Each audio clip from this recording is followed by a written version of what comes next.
I thought I was getting better and that I was becoming more accepting that, the world is stupid and I only could really live for myself.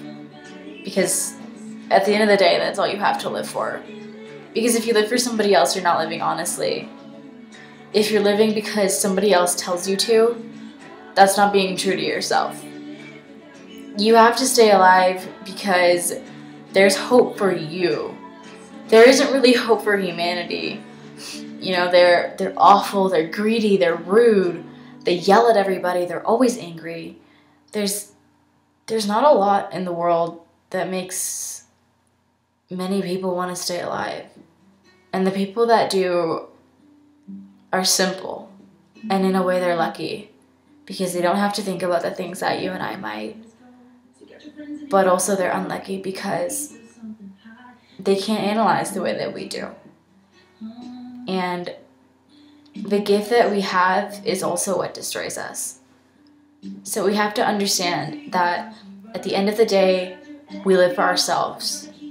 We live for the hope that we can learn more, that we can make the change in a world where corruption is something that people shrug their shoulders at, where terrorism is on the news every day. So live for yourself. Live for the goals you can keep for yourself. Live for the promises that you've made to yourself. Live for the promise that tomorrow I will run 12 miles. Live for the promise to yourself that I will learn to drive before I do something awful to myself. Live for the fact that if you can see the world in its real light, in the way it actually is, and even if it makes you sad, live for the fact that you are smart enough to see how bad the world is. Because those simple people that are living and just living their lives all nonchalantly, they will make no effect on the world. I'm sorry, but they won't. But the people like you and me, with our analytical skills, yeah, maybe they depress us. But geniuses have been some of the most depressed people. And with the way that we see things, we can help the simpler people, like the naturally happy people that we're jealous of. We can help them to have a big effect on the world. I mean, it sucks. It really sucks. Trying to live through a world where every other person wants to judge you or talk bad about you.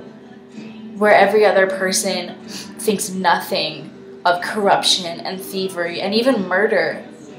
Where to them it's just another story on the news. It does suck. It really sucks. And it may make us sad and want to cry or cut or even, kill ourselves. But at the end of the day, we are going to be the people to create the change that we want to see in this world. And I need you to understand that. Because I'm staying alive for my own personal goals.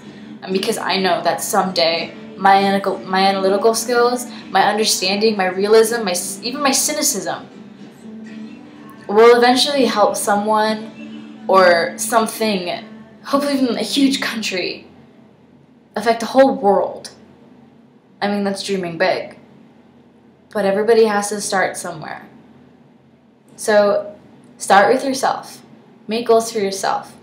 And then use your understanding of yourself and how you work and apply that to your community or your family.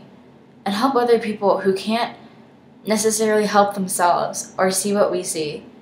Because if the whole world saw what we saw,